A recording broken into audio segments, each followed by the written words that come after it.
নিশ্চুপ রাতের ভয়। রনির লেখা নিজস্ব গল্প। বছর 10 আগে শিমুলডাঙ্গা নামের এক অজপাড়া গায়ে মানুষ রাতে খুব একটা বাইরে বের হতো না, কারণ সবাই জানত ওই রাস্তায় অশরীরীর আনাগোনা আছে। হাওয়ার শব্দ বেড়ে যায়, দূরে কুকুরের ডাক। এক বর্ষার রাতে গ্রামের বৃদ্ধ রঘু চাচা ফিরছিলেন বাজার থেকে, হাতে টিমটিম করা লণ্ঠন আর মাথার উপর কালো মেঘ। বজ্রপাত কাঁপিয়ে দিচ্ছিল চারদিক।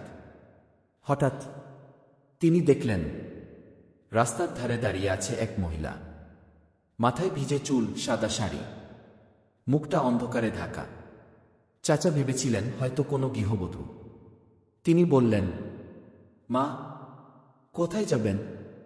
আমার সঙ্গে আসুন কি। মহিলা ধীরে মাথা তুলল এবং রঘু চাচা জমে গেলেন।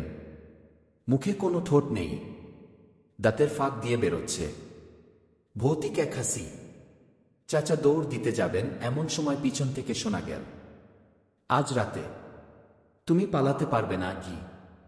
পরের দিন সকালে মানুষ শুধু রাস্তায় খুঁজে পেল একটা ভিজে যাওয়া লণ্ঠন, কিন্তু রঘু চাচাকে আর কোনো দিন খুঁজে পাওয়া গেল না।